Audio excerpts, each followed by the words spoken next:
अब ये जो करंट जो इसके अंदर जो डेवलप हो रही है वो करंट मान लीजिए आई है और ये वी है,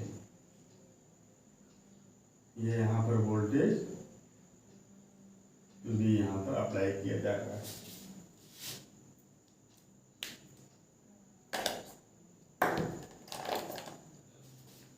voltage V equal to V naught sine omega T, ये वोल्टेज अप्लाई किया जा रहा है। जहाँ ओमेगा टी ये फेज है और वी नॉट पीक वैल्यू है और वी इंस्टेंटेनियस वैल्यू है, जिसमें ये टी टाइम है और ओमेगा एंगुलर वेलोसिटी है इसकी। तो अब इस पर आप किरचॉफ लॉ आप लगा दें। किरचॉफ का लॉ क्या कहता है? किरचॉफ का लॉ ये कहता है कि पूरे लूप में आप किसी भी डायरेक्शन में आप चलें, टोटल करंट और रेजिस्टेंस का जो सम है, टोटल जितना ईएमएफ अप्लाई किया गया है बैटरी का, उसके सम के इक्वल होगा।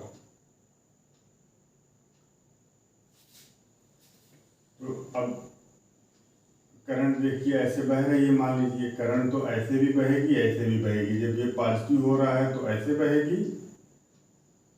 और जब ये निगेटिव होगा, ये निगेटिव पॉजिटिव दोनों में चलेगी। जब ये पॉजिटिव होगा तो करंट ऐसे बहेगी, जब निगेटिव होगा तो करंट ऐसे बहेगी। मगर मान लीजिए किसी इंस्टेंट किसी टाइम करंट ऐसे बह रही है, ऐसे, ठीक।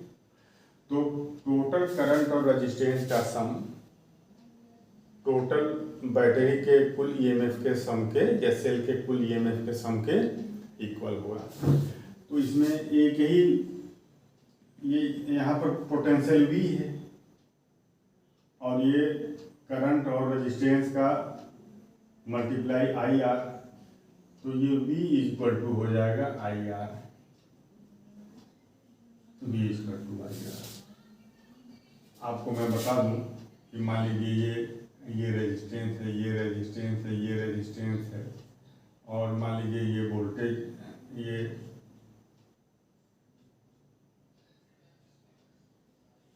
ये मान लीजिए करंट बह रहा है I, ये R1 है, ये R2 है, ये R3 है, ये V1 है, ये V2 है, ये V3 है। तो इस लूप के अंदर करंट और रेजिस्टेंस का जो टोटल सम है, मतलब ये यहाँ करंट I R1, यहाँ I R2, यहाँ I R3, तीनों का सम इन तीनों के सम के बराबर होता है। ये किरचॉफ का ये सेकंड लॉ है और किरचॉफ के सेकंड लॉ पर एक वीडियो हमारा जा चुका है, उसको आप लोग देख लीजिएगा। इसके डिटेल में अभी हम नहीं जाएंगे। तो ये यहाँ पर वोल्टेज V है और ये V इक्वल टू होगा रेजिस्टेंस और करंट के सम के, तो V इक्वल टू IR हो जाएगा। अब हम इसमें ये हम प्रूफ करने का प्रयास करेंगे, इसमें हम ये प्रूफ करने की कोशिश करेंगे कि इसका जो रेजिस्टेंस है, हम ये प्रूफ करने की कोशिश करेंगे कि वोल्टेज और करंट में कितना फेज डिफरेंस है, ठीक। तो अब V इक्वल टू IR, तो I इक्वल टू कितना हो जाएगा?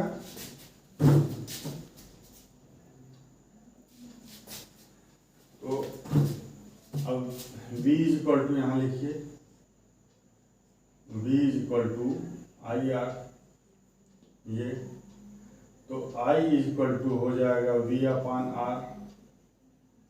अब ये इक्वल टू हो जाएगा V की वैल्यू आप रख दीजिए, V naught sine omega T upon R।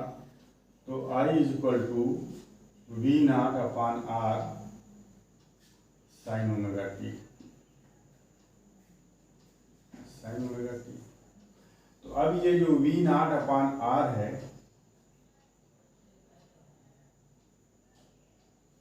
ये वी नॉट ये कांस्टेंट है, इसकी पीक वैल्यू कांस्टेंट होती है। किसी भी दिए गए एसी के लिए जो पीक वैल्यू है वी नॉट ये कांस्टेंट होता है, ये एम्पलीट्यूड होता है, पीक वैल्यू वो कांस्टेंट होता है। तो वी नॉट और आर भी कांस्टेंट है, इसका जो आर है रेजिस्टेंस है ये भी कांस्टेंट है। टाइम के साथ साथ आर में कोई परिवर्तन नहीं हो रहा है, अन्य टाइम के ऊपर ये वी नॉट डिपेंड कर रहा है। तो ये दोनों कांस्टेंट, तो इन दोनों कांस्टेंट के जगह एक दूसरा कांस्टेंट हम रख दें, वो कांस्टेंट मान लीजिए आई नॉट है। I naught equal to V naught upon R. तो वी नॉट आर के जगह एक कांस्टेंट हम रख दें जो आई नॉट है, तो I is equal to I naught sine omega T, ये आ गया। जहाँ आई नॉट क्या है, वेयर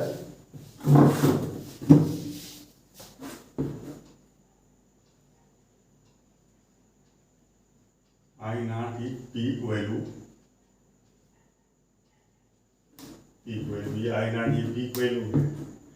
तो अब आप देखें v equal to V naught sine omega T और I equal to I naught sine omega t. v equal to V naught sine omega T और I equal to I naught sine omega T.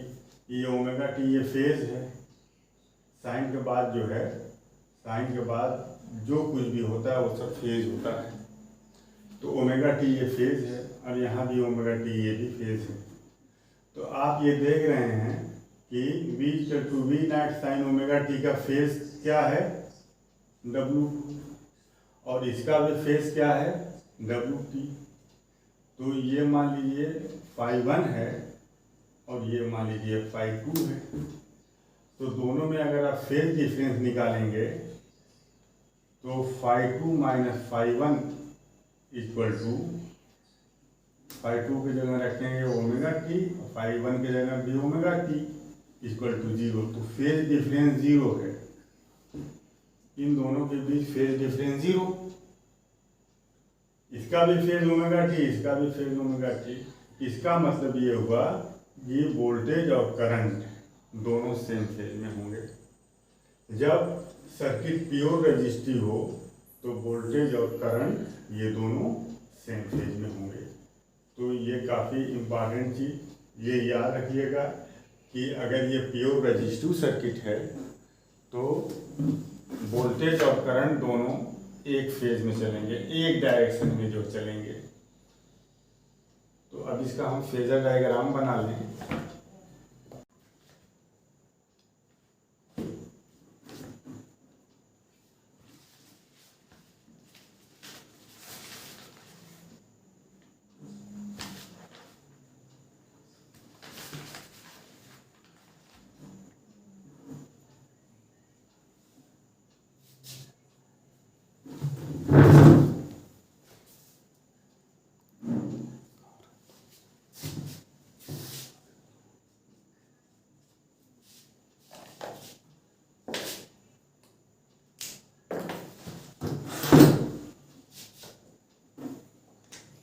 Phasor diagram, phasor diagram.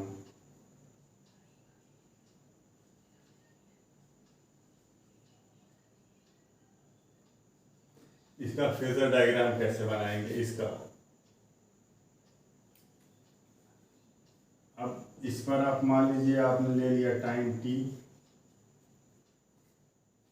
और ये x axis है और ये मान लीजिए ये y एक्सिस है, ठीक है। अब हमको ये v नॉट और I नॉट हम यहाँ दिखाएंगे। यहाँ से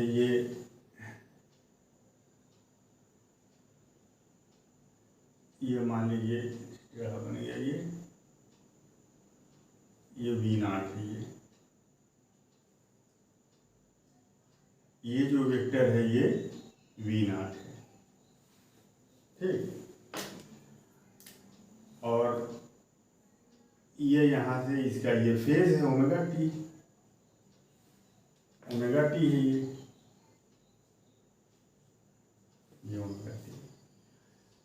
इसका जो प्रोजेक्शन है वाई पर क्या आएगा। देखिए ये ओमेगा टी है, आपको ये पता है कि कोई भी वेक्टर है इस तरह से है, मान लीजिए ये वेक्टर ये मान लीजिए एफ है और ये थीटा है, तो इसका ये वाला कंपोनेंट होता है एफ कॉस थीटा और ये वाला कंपोनेंट एफ साइन थीटा होता है। तो ठीक उसी तरह से ये V naught cos omega T और ये V naught sine omega T आएगा। एफ कॉस थीटा ये आ रहा है और परपेंडिकुलर एफ साइन थीटा, ठीक उसी तरह से ये एफ कॉस थीटा इधर आएगा और एफ कॉस थीटा से हमारा कोई लेना देना है नहीं, और ये आएगा इधर एफ साइन थीटा। तो इसका प्रोजेक्शन कहाँ आएगा, देखिए इसका प्रोजेक्शन आएगा यहाँ पर, यहाँ, और ये क्या हो जाएगा, ये आपका हो जाएगा F V naught sine omega T, ये V naught cos omega T और V naught sine omega T. तो ये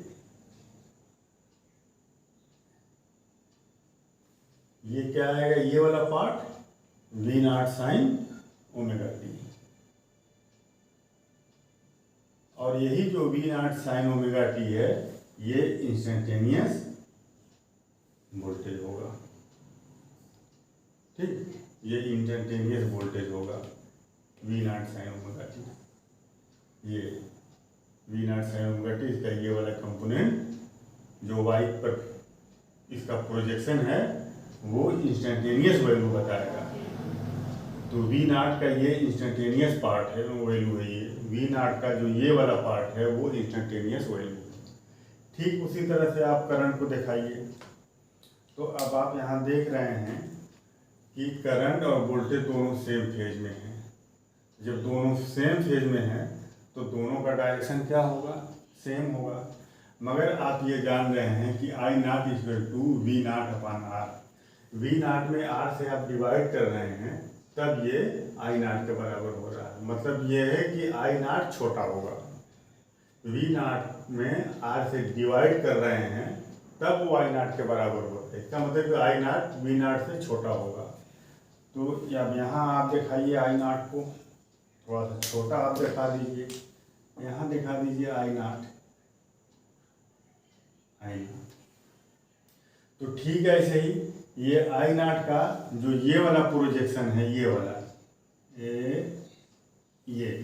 ये I naught cos omega T होगा, और आई नॉट का जो ये वाला प्रोजेक्शन है ये प्रोजेक्शन ये क्या होगा, यहाँ से लेकर के यहाँ तक।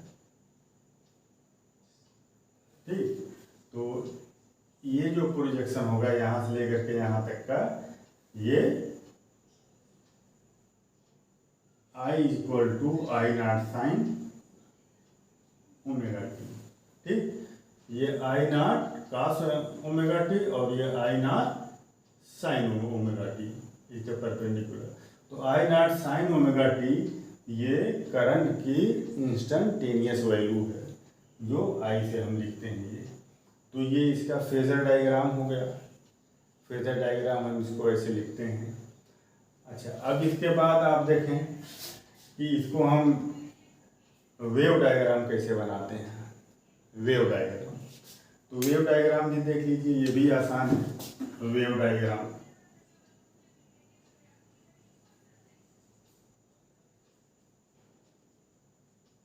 वेव डायग्राम, तो वेव डायग्राम में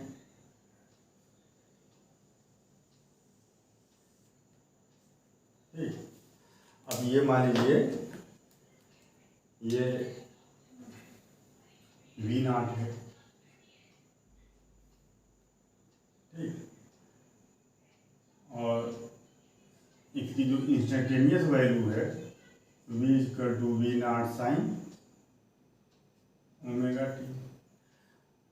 अब आपको ये पता है कि करंट और फेज दोनों सेम डायरेक्शन में है, करंट और फेज दोनों सेम डायरेक्शन में है,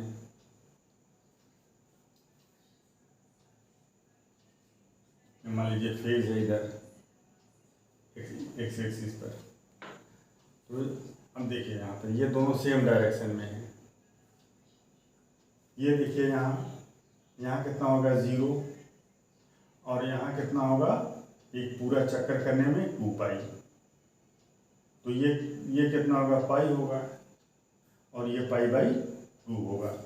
तो यहाँ आपका पाई बाई 2 होगा, यहाँ पाई होगा और यहाँ 2 पाई होगा। तो 1 पाई बाई 2, ये पाई बाई 2, तो 1 pi by 2, 2 pi by 2, 3 pi by 2, 4 pi by 2, 4 pi by 2 का मतलब 2 पाई। तो अब करंट कैसे चलेगा, करंट को हमको इसमें दिखाना है, करंट और वोल्टेज को सेम फेज में। जब करंट 0 होगा तो वोल्टेज 0, जब वोल्टेज 0 होगा तो करंट 0 होगा, जब वोल्टेज पीक पर जाएगा तो करंट भी पीक पर जाएगा, जब वोल्टेज निगेटिव में जाएगा तो करंट भी निगेटिव में जाएगा, क्योंकि दोनों सेम फेज में हैं। तो आप इसको ऐसे दिखाएंगे, दोनों का फेज आप सेम दिखाएंगे। और चूंकि ये करंट वोल्टेज से कम होता है, V0 में R से डिवाइड कर रहे हैं तब I0 के बराबर हो रहा है। ठीक इसी तरह से I = V/R, इंस्टेंटेनियस वैल्यू जो करंट का है ये इक्वल टू होता है instantaneous value of voltage divided by R। तो V में आप रेजिस्टेंस से डिवाइड कर रहे हैं तब ये I के बराबर हो रहा है, मतलब ये I छोटा होगा। I0 का भी वही केस है, V0 में R से डिवाइड कर रहे हैं तो I0 के बराबर है। तो I को हम छोटा मतलब बनाएंगे, मगर दोनों सेम फेज में चलेंगे। तो सेम फेज का मतलब ये है कि जब ये वोल्टेज 0 है तो यहाँ करंट भी 0 होगा, वोल्टेज जब मैक्सिमम पर पहुँचेगा तो करंट भी पहुँचेगा मैक्सिमम पर।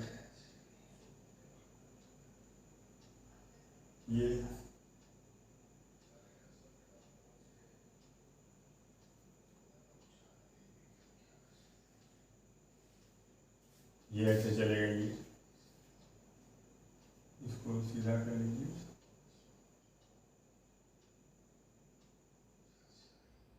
ये अब ये आपका करंट है,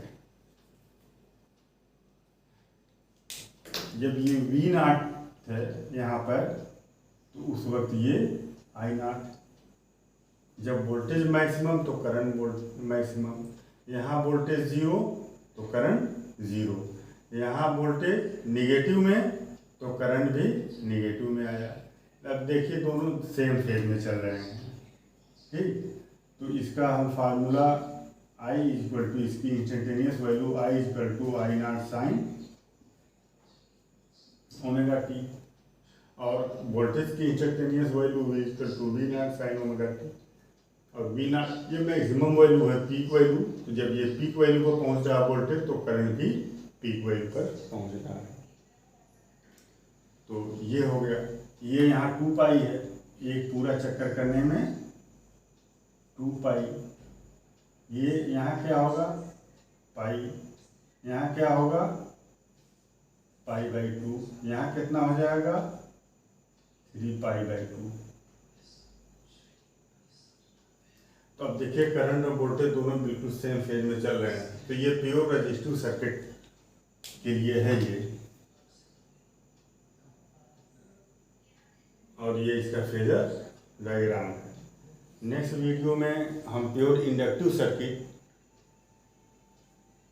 पर ये एनालिसिस किया जाएगा, और इस तरह से इक्वेशन बना करके हम ये प्रूफ करेंगे कि प्योर इंडक्टिव सर्किट में करंट पीछे चलता है, वोल्टेज आगे चलता है, वोल्टेज करंट से पाई बाई 2 आगे रहता है, या करंट वोल्टेज से पाई बाई 2 पीछे रहता है। और प्योर इंडक्टिव सर्किट में करंट पाई बाई 2 पीछे रहता है, मगर प्योर कैपेसिटिव सर्किट में करंट पाई बाई 2 आगे रहता है। मतलब ये हुआ कि प्योर इंडक्टिव सर्किट में करंट पीछे चलता है, वोल्टेज आगे चलता है। और प्योर कैपेसिटिव सर्किट में वोल्टेज पीछे चलता है और करंट आगे चलता है। तो नेक्स्ट वीडियो में प्योर इंडक्टिव सर्किट पर और प्योर कैपेसिटिव सर्किट पर बात होगी। तो वीडियो अगर पसंद आए तो लाइक कर लीजिएगा, चैनल को सब्सक्राइब कर लीजिएगा, ताकि अगला वीडियो